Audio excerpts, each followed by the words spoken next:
안녕하세요. 오늘부터 주식 초보 강의를 시작하려고 합니다. 주식 초보 강의. 그래서 유튜브 채널 이름을 주초TV라고 이름을 지어봤어요. 그럼 이제 1강을 시작하도록 하겠습니다. 주식 초보 강의 1강. 가치 투자의 장단점. 가치 투자하면 안 되나요? 이에 대해서 한번 설명해 보겠습니다. 여러분들은 주식 투자 종류가 어떻게 되어 있는지 아세요? 첫 번째로 가치 투자가 있고 두 번째로 기술적 분석이 있습니다. 가치 투자는 이 회사가 엄청나게 성장할 거라고 믿고 1년, 5년, 10년 아니 그 이상 계속해서 홀딩하는 투자를 말하는 것입니다. 반면에 기술적 분석은 차트 분석이라고 합니다.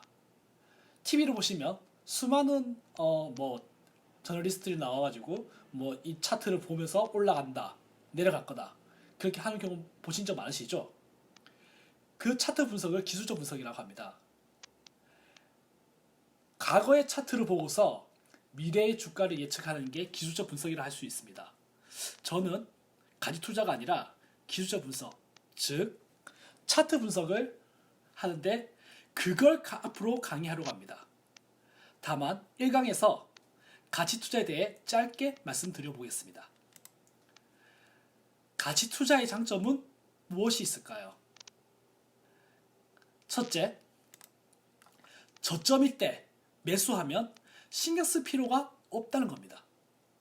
어떤 종목의 성장성이 매우 높다고 생각된다면 저점일 때 넣어서 5년, 10년 이후 10배, 20배 올랐을 때 그때 팔면 되는 겁니다. 둘째, 세력에 당할 필요가 없습니다. 주식시장에는 수많은 세력이 있는데 내릴 때마다 가슴 졸일 필요가 없고 주가가 상승할 때까지 계속해서 그냥 기다리면 되는 겁니다. 셋째, 매매 횟수가 적어서 수수료가 적습니다. 거래를 거의 안 하니까 수수료가 들 필요가 없는 거죠. 그리고 마지막으로 성공률이 높습니다. 그것도 매우 높습니다. 일반 투자자들의 경우 보통 높은 데에서 사고 올라간다 하면서 사고 내려가니까 이러면서 팔아버리고 하는 경우가 많은데 가치 투자하는 사람들은 그냥 계속 기다리면 되기 때문에 최대한 많이 올라갔을 때 그냥 자기가 만족스러울 때 팔면 되기 때문에 성공률이 높아요. 그렇지만 가치 투자의 단점, 이 좋은 가치 투자를 하지 않는 것은 바로 단점이 크기 때문이에요. 첫째, 제가 기업의 가치를 평가하기가 매우 어렵습니다. 그 기업의 직원들도 본인 회사 가치가 어떻게 되는지 평가하기 힘든데 외부에 있는 사람이 그걸 평가한다는 것은 매우 어렵습니다. 둘째, 이번 코로나 같은 사태가 터졌을 때 그냥 넉넉히 봅니다. 악재가 터져서 주식을 팔아야 되는데 가치 투자자들은 그 대응이 어렵다는 것이죠. 악재가 터지면 그때라도 매도를 하고 밑에서 매수를 할 수 있어야 하는데 그걸 지켜본다는 겁니다. 사실 이런 악재가 터지면 그 전에 팔 수 있으면 좋지만 그게 안 되면 재빨리 매도를 하고 밑에서 이제 서서히 이제 무릎에서 매수하는 게 제일 좋은 전략이긴 하죠. 마지막으로 엄청난 인내력이 요구됩니다.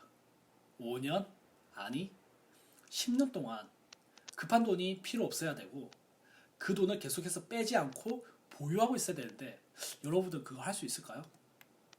그건 정말 쉽지가 않죠.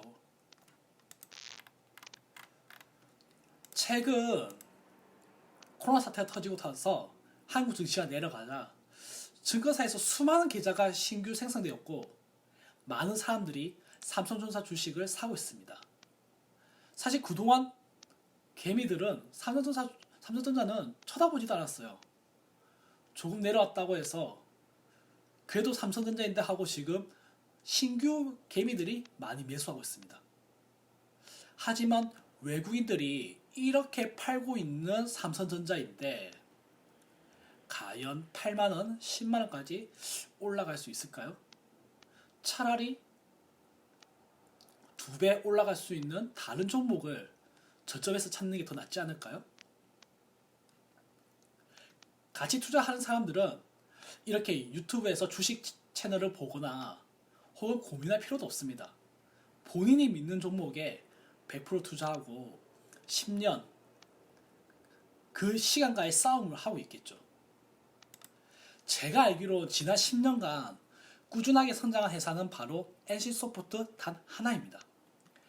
NC소프트는 22,900원에서 시작해가지고 12년 동안 30배 가까이 성장하여 최고 72만원까지 찍었습니다.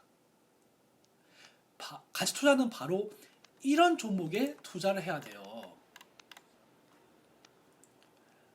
대부분 종목들은 올라가다가 떨어지는 경우가 많은데 이 종목도 한번 뭐 이렇게 조정이 왔긴 했지만 계속해서 성장하는 모습을 보이고 있어요. 그러면 NC소프트의 좀 다른 점이 뭐였냐? 바로 직원 수가 꾸준하게 계속 늘어났다는 겁니다.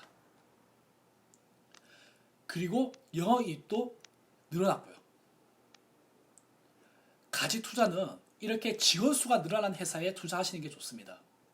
직원 수가 늘어난다는 건 그만큼 일이 많아서 일손이 부족하다는 이야기입니다. NC소프트는 직원 수와 영업이익이 꾸준히 증가하면서 주가와 시총이 계속해서 올라갔어요. 물론 이런 회사가 또 있을 수 있습니다. 뭐 세트리온 같은 경우에도 이런 회사일 수 있죠. 하지만 세트리온은 한번 주가가 치고 올라갔다가 무려 2년이 넘는 조정 기간이 왔어요. 대부분 종목들은 이렇게 큰 상승이 왔다가 조정이 오게 되는데 NC소프트처럼 계속 오르는 종목이 아니라면 그 빠지는 타이밍을 잘 알아야 합니다. 그래서 차트 공부를 해야죠. 가치 투자하실 분들은 셀트리온이나 삼성전자, NC소프트가 아니라 제2의 셀트리온, 삼성전자, NC소프트가 될 기업에 투자를 하셔야 합니다. 이만 1강을 마치도록 하겠습니다.